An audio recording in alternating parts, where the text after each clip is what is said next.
Ei, gente, tudo bem com vocês? Eu espero que sim. E hoje a gente vai começar a estudar o livro de Salmos. É isso aí. A gente vai começar a entender o que é aquele negócio que fica escrito, como é que é? Bem-aventurados? Nós vamos entender o que é isso. E caminho dos ímpios, caminho dos justos, meditar na lei, comparações com árvores. E para começar, é legal a gente parar e analisar que Salmos é como se fosse a playlist da Bíblia. Porque a palavra salmo vem do grego e significa cântico ou hino. E esse livro representa o inário do povo de Deus no Antigo Testamento. E aí você pode estar se perguntando, mas o que essa galera tem a ver com a história da redenção? Para começar, quem será que escreveu Salmos? Ah, essa é fácil. Davi, né? Certo e errado. Salmos não teve um único autor.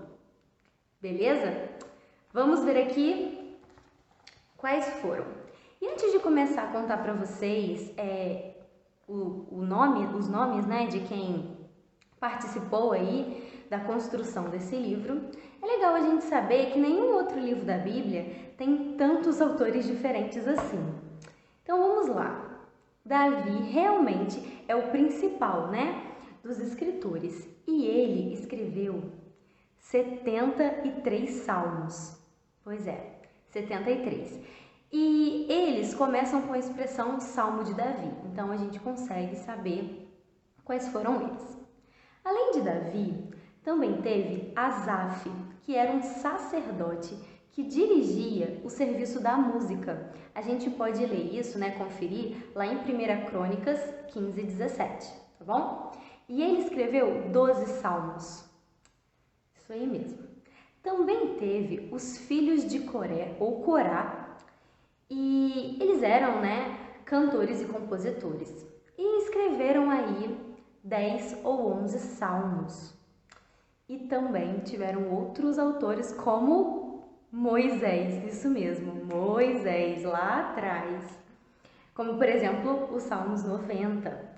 Salomão, com os Salmos 72 e 127. Emã, que foi o Salmo 88. Etã, que foi o Salmo 89. E cerca de uns 5 salmos são anônimos. É muito provável que o Salmo 90 tenha sido escrito por Moisés, sendo ele o mais antigo de todos.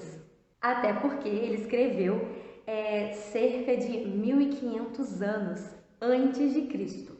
Beleza? E também é provável que o salmo mais recente seja o 137. Então a gente já consegue ver que os salmos foram sim organizados, né, numa certa ordem, mas não na ordem cronológica. E eles foram organizados e divididos em 5 partes, que a gente poderia considerar que são 5 livros. Vamos aprender um pouquinho dessa divisão? Bem, o livro 1 vai do Salmo 1 até o 41. O 2, do Salmo 42 até o 72. O 3, do Salmo 73 até o 89. O 4, do 90 ao 106. E o 5, do Salmo 107 ao 150. Vamos lá então. Cada uma dessas divisões termina com uma doxologia. Eita, que é isso? O nome assusta, mas vamos lá. Doxologia é um hino, uma prece ou um versículo que glorifica a Deus. E se encontram, vamos lá, no livro 1, está no Salmos 41, versículo 13. No 2, está no Salmo 72, 18 e 19. No 3, está no Salmo 89, 52. No 4, no 106, 48. E não há uma doxologia no 5, só que o Salmo 150 é uma doxologia, tá bom? É importante destacar que, apesar dessa quantidade de autores e tempo em que levou para ser escrito, Salmo não é bagunça não. E ele tem um propósito e uma mensagem, um propósito geral. E em alguns livros da Bíblia, esse propósito é bem explícito, em outros é implícito e precisa ser descoberto com muita reflexão, leitura, cuidado, e oração para poder ser orientado por Deus. E esse é o caso do livro de Salmos. E assim, nessa lição de hoje, vocês vão aprender qual é o propósito do livro de Salmos, com o Léo, que já vai aparecer aí para mostrar isso para vocês. E na semana que vem, nós vamos ver juntos qual a mensagem principal, do livro de Salmos. E onde será que a gente pode encontrar no livro essas respostas? Bom, pela introdução.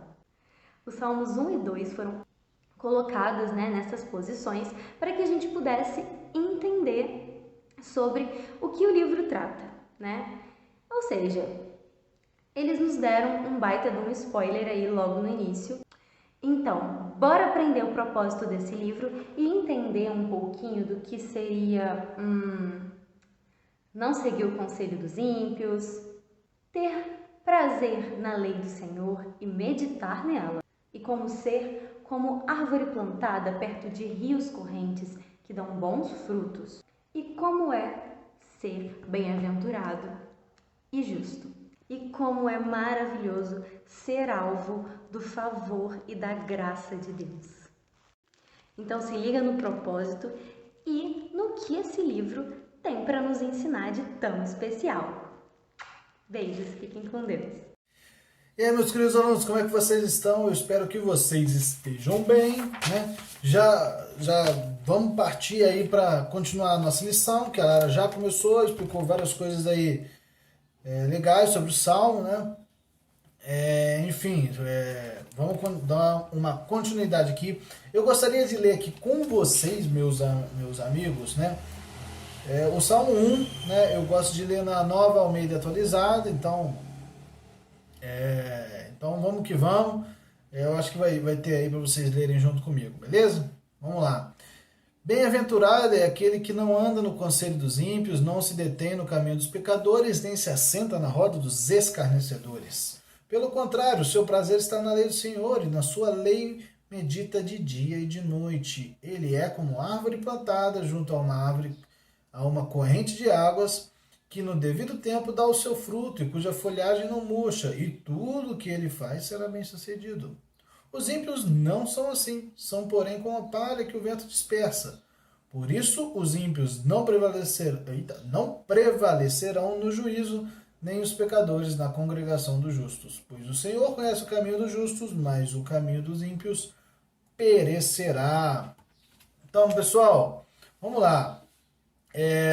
O Salmos, ele é provavelmente o livro mais utilizado assim da Bíblia, Cara, inúmeras músicas aí são feitas por ele. Sempre quando a gente vai ter uma liturgia, geralmente lê alguns salmos, muitas vezes se prega sobre os salmos. Então, sem dúvida, é um livro, provavelmente o livro mais utilizado aí na Bíblia, E ele é conhecido, porque ele é um livro de poesias, Então, por isso que muitas vezes as pessoas fazem música sobre os Salmos, porque ele é um livro que tem ali uma poesia, um balanço natural, que muitas vezes inspira as pessoas a criarem melodias em cima daquilo que está escrito, ok? O livro de Salmos, ele também muitas vezes ele é utilizado como um certo guia, Um guia para um caminho, de felicidade, bênção, assim, porém, obviamente, tudo, com deleite ali, no Senhor, em Deus, Como o Salmo 1, gente, ele nos ensina, qual seria aqui o propósito do livro, Então, essa palavra talvez seja a palavra que melhor define, pode ser a de instrução, essa instrução aqui, ela vai ter dois focos, né? Então, que basicamente é como alcançar a felicidade e como alcançar a santidade. Então vamos lá. Porém, vamos começar aqui um pouquinho falando sobre o seguinte, né? Vocês sabem o que é felicidade? Bom, a lição aqui ela dá uma definição do dicionário Michaelis, né? Que felicidade, né? Por definição, é um estado de espírito de quem se encontra alegre ou satisfeito. Alegria, contentamento, fortuno, júbilo, acontecimento ou situação feliz, ou alegre, sorte, sucesso, ventura, beleza? O Salmo 1, né, nos dá um pouco sobre sobre essa felicidade, nos dá um direcionamento para isso, né? Ela começa aqui falando já bem-aventurado.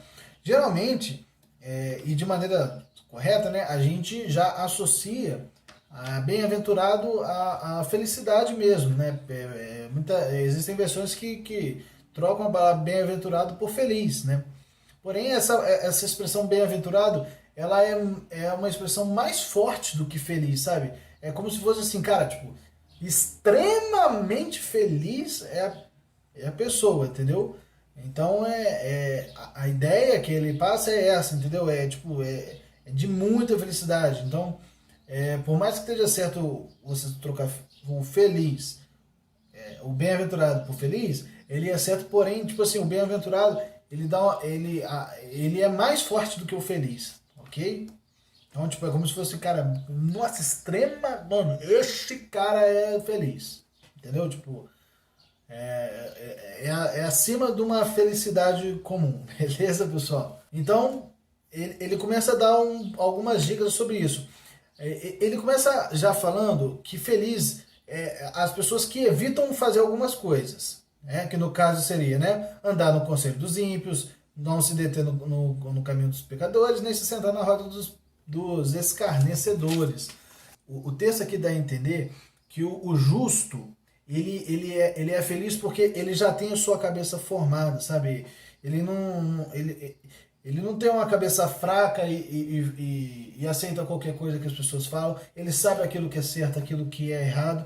E ele sabe se afastar e evitar aquelas coisas que não são boas. Então, ele não segue, né, o conselho dos ímpios e nem adota o comportamento de vida desses caras, dessas pessoas, né?